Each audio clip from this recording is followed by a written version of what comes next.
जो स्पेस लेता है और जिसका कुछ ना कुछ वेट होता है, वो सभी मैटर होते हैं। मैटर हमारा सॉलिड, लिक्विड, गैस और प्लाज्मा और भी कुछ फॉर्म में पाए जाते हैं जो अक्सर हमें दिखते हैं। मैटर को कैसे क्लासिफाइड किया जाता है, कैसे कैटेगरी में बांटते हैं अलग अलग।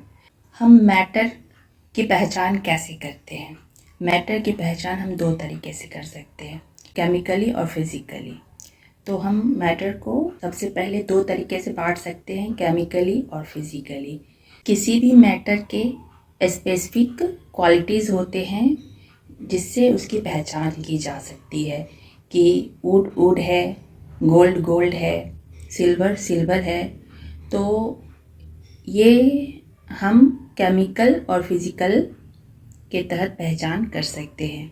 केमिकल क्वालिटीज़ और फिजिकल क्वालिटीज़ के तहत इसकी पहचान कर सकते हैं। और फिजिकल क्वालिटीज़ क्या होते हैं मैटर के? पहला तो हम अपने इंद्रियों से, अपने सेंस से पहचान कर सकते हैं, जैसे उसे टच करके, देख कर, फील करके। जैसे पेन है तो पेन को देख के हम समझ जाएंगे कि ये क्या है, इसका शेप क्या है, इसका कलर क्या है।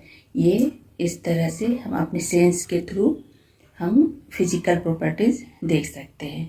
और मैटर के कुछ गुणों को हम अपने सेंस के थ्रू यानी अपनी इंद्रियों से नहीं पहचान कर सकते, तो उस मैटर को हम मेज़र करके यानी माप के उसकी पहचान कर सकते हैं। जैसे किसी मैटर की मेल्टिंग पॉइंट क्या है, बॉइलिंग पॉइंट क्या, electric conductivity, magnetism and density, इन सभी से मेज़र करके हम मैटर की पहचान कर सकते हैं फिजिकली। तो ये हमारा हो गया फिजिकल प्रॉपर्टीज़ ऑफ मैटर। अब दूसरा है हमारा केमिकल प्रॉपर्टीज़ ऑफ मैटर। उसकी कितनी कैपेसिटी है, उसके तहत उसकी इंटरनल कैपेसिटी क्या है, क्या वो फ्लैमेबिलिटी है, क्या वो कोरोसिवनेस है, या फिर वो मैटर टॉक्सिसिटी है, जब दो मैटर एक दूसरे से मिलते हैं।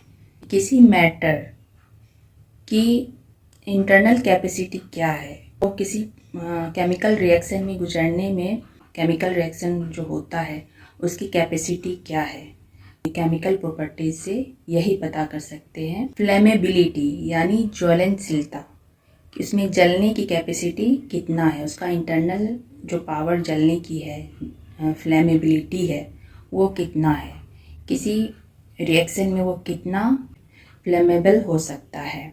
फ्लेमेबल मैटर को हम फ्यूल, ईंधन के रूप में यूज़ करते हैं, जैसे वुड, गैलोसिन, वैक्स, कोल, ये सब हमारा फ्लेमेबल मैटर है।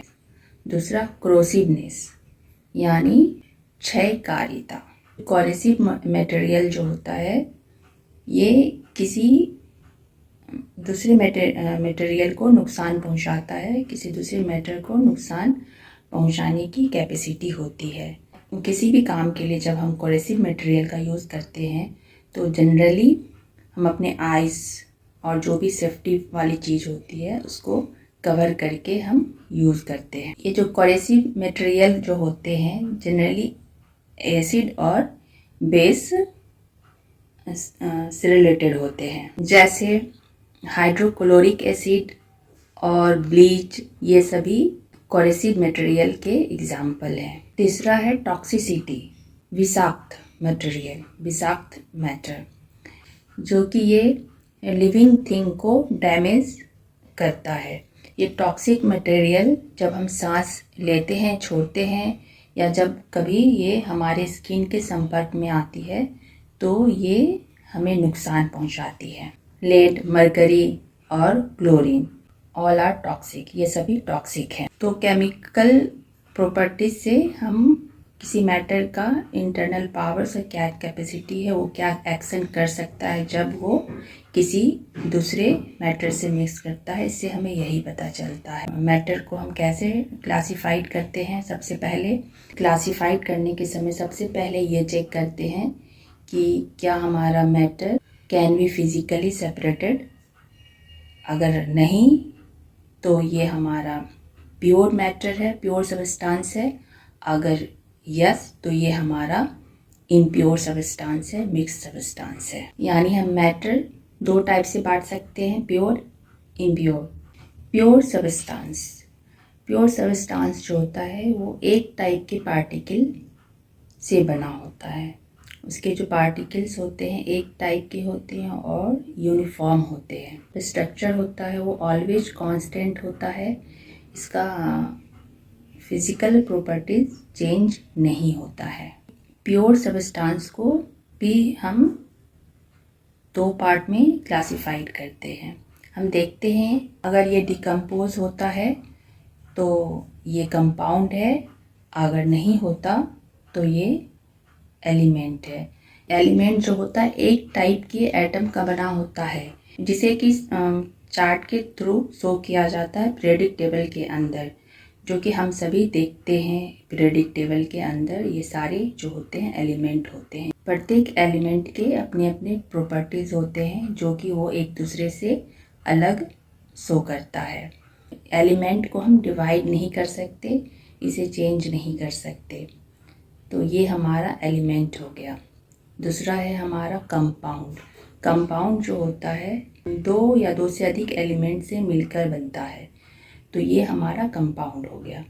इसके जो सबसे छोटे पार्ट होते हैं वो मॉलिक्यूल्स होते हैं, जो कि दो या दो से अधिक एटम से मिलके एक मैटर का छोटा पार्टिकल्स बनाता है। ये मॉलिक्यूल्स जो कि कोवेलेंट बॉन्ड के थ्रू, इन केमिकल रिएक्शन के थ्रू ये दो एलिमेंट मिलके कंपाउंड बनाते हैं। कंपाउंड को अलग किया जा सकता है, एक कंपाउंड को अलग करके हम एलिमेंट के फॉर्म में ला सकते हैं।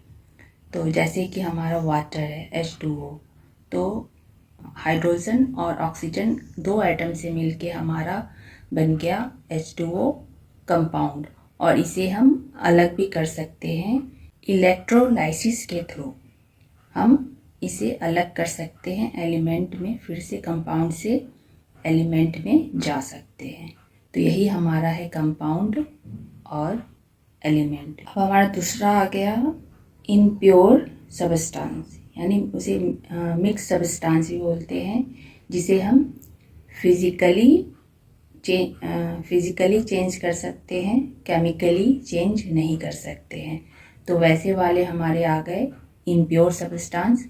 तो मिक्सचर कंपाउंड में डिफरेंट टाइप के एलिमेंट्स मिक्स होते हैं, वो फिजिकली मिक्स होते हैं, केमिकली मिक्स नहीं होते हैं। और इसे हम दो पार्ट में बांटते हैं। इसमें हम देखते हैं कि हमारा जो मिक्स सब्सटेंस है यूनिफॉर्म है या नहीं है। अगर वो यूनिफॉर्म है तो होमोजेनियस, अगर वो यूनिफॉर्म नहीं है तो हेट्रोजेनियस। होमोजेनियस मिक्सचर जो होता है, जब हम दो एलिमेंट को ऐड करते हैं, दो मैटर को ऐड करते हैं, तो उसका जो सॉल्यूशन बनता है हर जगह से यूनिफॉर्म होता है। कहीं से भी हम लेंगे उसका सेम कंपोजिशन मिलेगा, सेम स्ट्रक्चर मिलेगा। अगर हम उस सॉल्यूशन में से कहीं से भी उठा लें तो उसका सेम दिखेगा। जब हम किसी सॉल्यूशन में सॉल्ट मिलाते हैं तो वो एक यूनिफॉर्म में मिक्स हो जाता है, वो हर जगह से एक ही कंपोजिशन में दिखता है, और इसे सेपरेट करना भी मुश्किल होता है, हम उसे सेपरेट नहीं कर पाते। तो ये हमारा होमोजेनियस हो गया। होमोजेनियस मिक्सचर जो होता है ये सॉल्यूशन होता है जो कि सॉलिड, लिक्विड, गैस फॉर्म में होता है। लिक्विड फॉर्म में जैसे हमारा मिल्क हो गया, गैस फॉर्म में हमारा एयर, इसमें बहुत तरह के गैस मिक्स होते हैं, और मेटल फॉर्म में हमारा एलॉय मिश्र धातु हो गया। तो यही है हमारा होमोजीनियस। हेट्रोजीनियस मैटर जो कि यूनिफॉर्म नहीं होता, उसके जो मिक्सचर होते हैं कहीं कुछ सेम यूनिफॉर्म में वो नहीं होते। जैसे कि हम सैंड को पानी में मिक्स करते हैं, तो ये भी हमारा हेट्रोजीनियस मिक्सचर हो गया। वेजिटेबल्स जब बनता है तो हम स्पून में उठाते हैं, तो उसका भी जो मिक्सचर होता है हर जगह से सेम नहीं होता है, कहीं कुछ एक अमाउंट में नहीं होता है। जितने भी मिक्सचर हैं वो अलग अलग दिख जाएंगे, एक यूनिफॉर्म में वो मिक्स नहीं हो पाएंगे। और इसे सेपरेट भी आसानी से किया जा सकता है। जैसे कि हमारा ब्लड, क्या ये हेट्रोजीनस है या होमोजीनियस है? तो ये जो हमारा ब्लड होता है ये हेट्रोजीनस होता है, क्योंकि जो ब्लड का मिक्सचर होता है red blood cells, white blood cells, plasma और प्लेटलेट्स, ये सब का मिक्सचर होता है। क्योंकि ये एक यूनिफॉर्म में नहीं होता, इसे हम अलग अलग देख सकते हैं किसी भी मेडिकल इंस्ट्रूमेंट से, जिसे देखा जा सकता है। एयर क्या है हमारा, होमोजीनियस है या हेट्रोजीनियस है? तो यहाँ पे एयर हमारा होमोजीनियस है, क्योंकि इसमें हमारे एयर में बहुत सारे गैसों का मिक्सचर होता है जो कि यूनिफॉर्म होता है, जिसे हम नहीं देख सकते, इसे सेपरेट आसानी से नहीं किया जा सकता।